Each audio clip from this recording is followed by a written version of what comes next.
All right, Rocky Frontier lore. Let's get into it. So, for those of you unfamiliar, Rocky Frontier is my first science fiction novel, and it's the first book of the ESO trilogy. ESO stands for Extrasolar Settlement Operation, and I have two of those books out, and I'm working on the third. So, with Rocky Frontier, basically, it's about settling other planets, and it's about that kind of intermediary step of what's first setting up on planets outside of our solar system in the future, but close enough to present day where you have some real challenges. And the way it starts out, right, you have this company that is crazy enough that they want to extend humanity's reach to other star systems nearby. Right now they've colonized Mars and the moon to an extent, and they have reached parts of the outer solar system. So now they're looking beyond. It's kind of this insatiable drive, and the global government is actually willing to back them. So their original plan, however, and this takes place decades before Rocky Frontier starts, is not to send people over these unimaginable distances, but instead artificially intelligent robots to lay the groundwork for colonization. Think of it this way. They have vessels, hugely impressive transport vessels, that can reach a top speed of around 75% the speed of light. Not bad, but considering that the nearest star systems are several light years away, it would take you around a decade just to get to the nearest ones. So that's why for a number of reasons, they decide to go with these highly advanced robots rather than with people at first.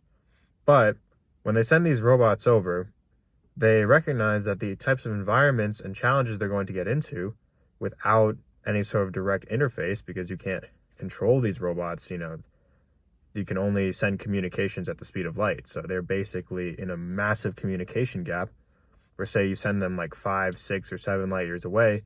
It takes that much time, that many years each time just to get a message back and forth. So these robots have to be built to be independent. And they're basically these four-legged animals is how they build them. A base model that's very simple, and they're able to rebuild themselves and build more units and able to start to lay the foundation for a colony, start to gather resources and improve themselves and adapt.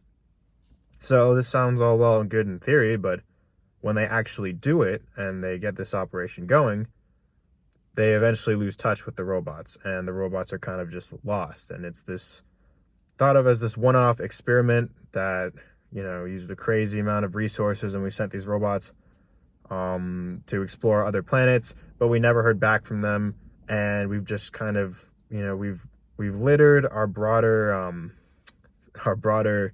local group of star systems, but other than that, we're just going to leave it alone until there are other issues to worry about.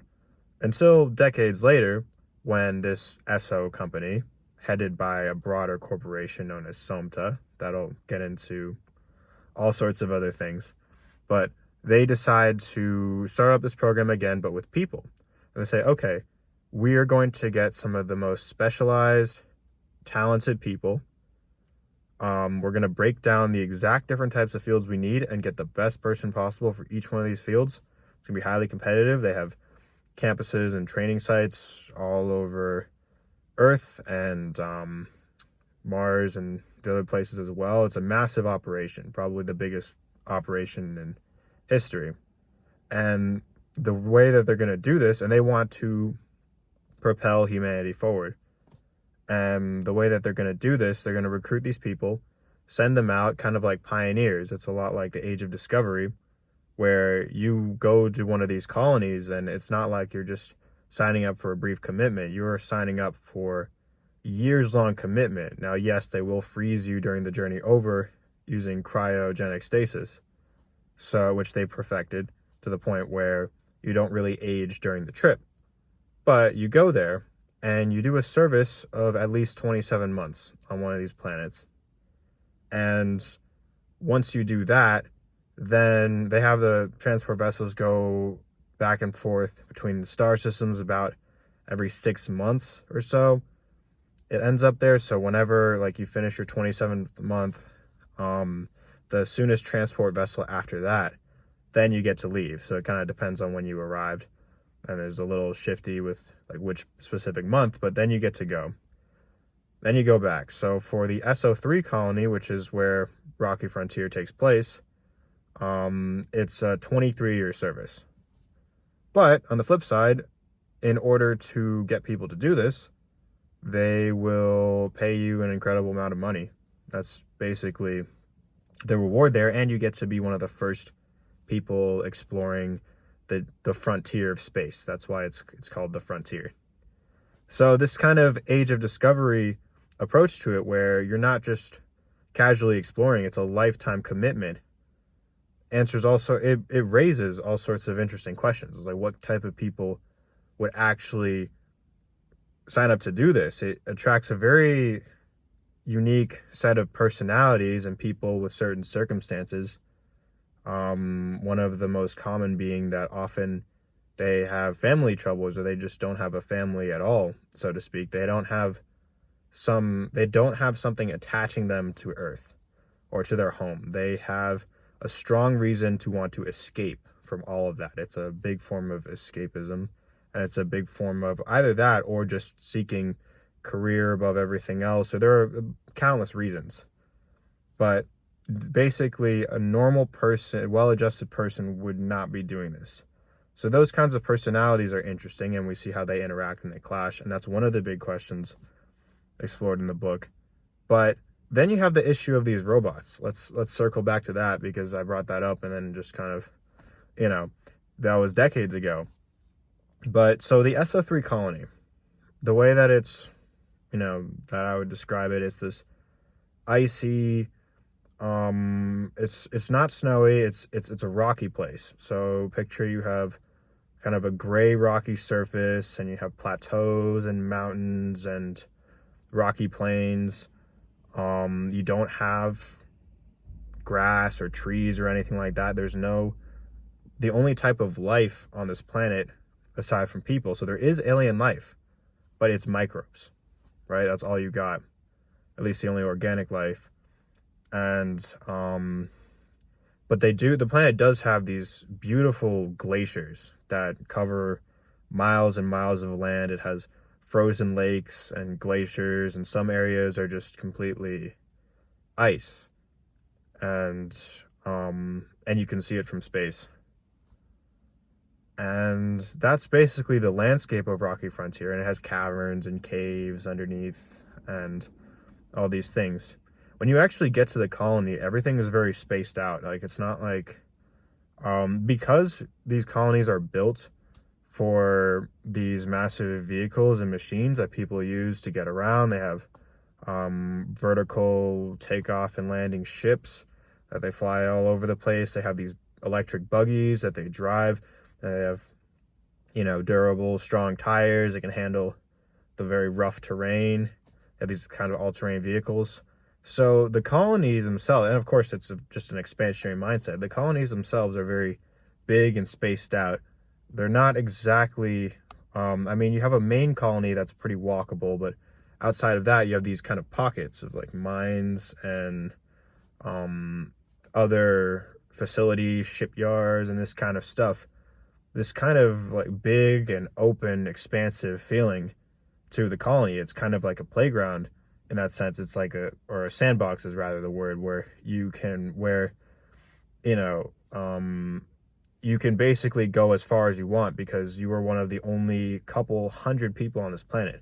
SO3 is the smallest colony. It only has a couple hundred people.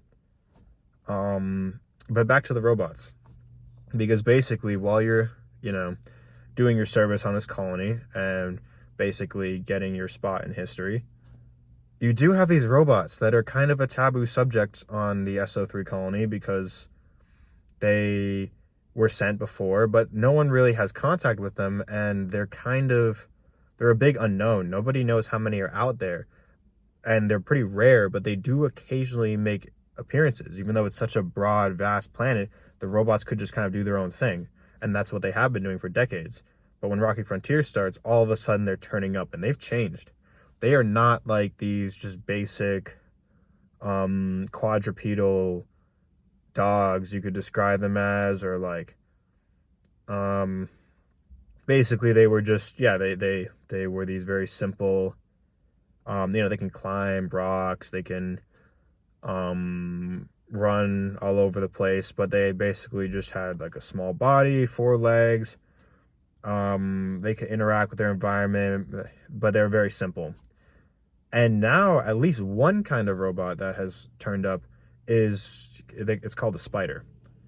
And picture the limbs have gotten thin and wiry, but they have blades on the end, and that's new. Then they can cut things up, carve rocks. They're very extremely sharp. Um, and they can, stick to things, climb things, but they have extremely small bodies. So their bodies have become extremely small and their limbs have become longer, hence why they look more like spiders than dogs now.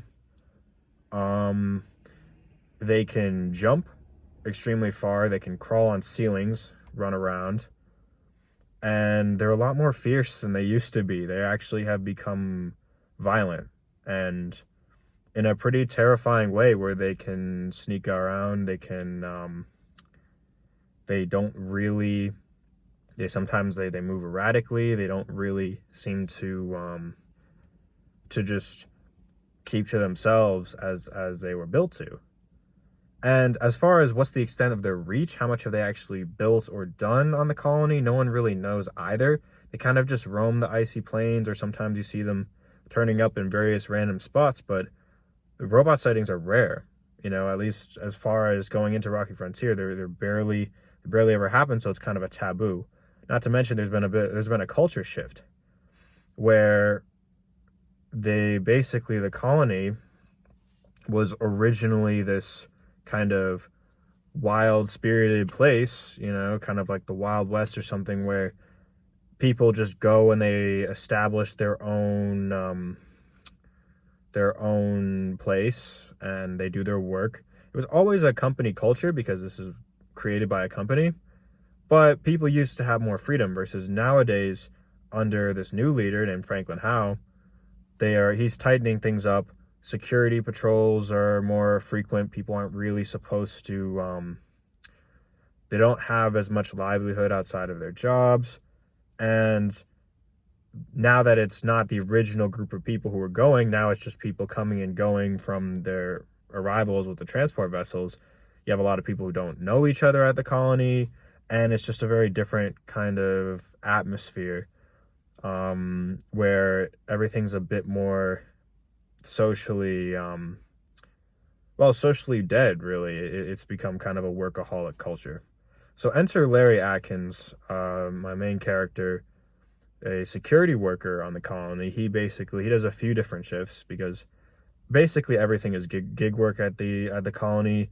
You have a specialty. You're either a security worker, an engineer, a scientist, or a medic. Those are the main specialties. You do have some people who just do regular labor jobs and that kind of thing, but those four divisions are the major ones. And of people in those divisions, you have different kinds of gig work. So, for example, Larry has multiple different jobs, and he's not just a guard. He also does other things.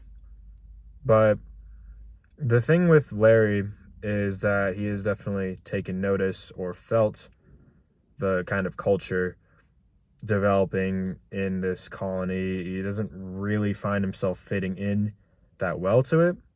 So we get to see through his eyes how things have turned out and how things are going to be. And he is someone who is not naturally very sociable, but rather he is more, he gets lost in thought sometimes. He kind of keeps to himself. He keeps quiet and is more just focused on doing his job well. So he definitely gets lost in the shuffle of things. But we get to see his kind of opinions and his take on the colony, and the coworkers that he meets are just these fascinating characters.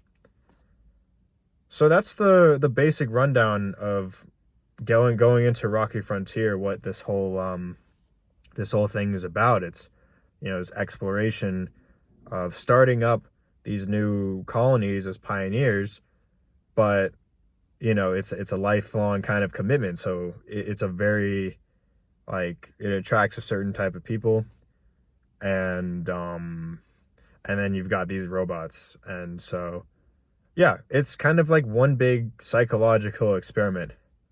So I would definitely, if you want to learn more about this lore, I've got other videos on this channel. You can read Rocky Frontier, right? I got the link in the channel bio, or you could, just look it up. It's on Amazon, or you could go to my website, jadenfarquhar.com, and that has some more lore, and then also the link to buy my book, and Deadlock is out as well. So yeah, thank you for tuning in and for watching. There will be more discussion of Rocky Frontier lore in the future.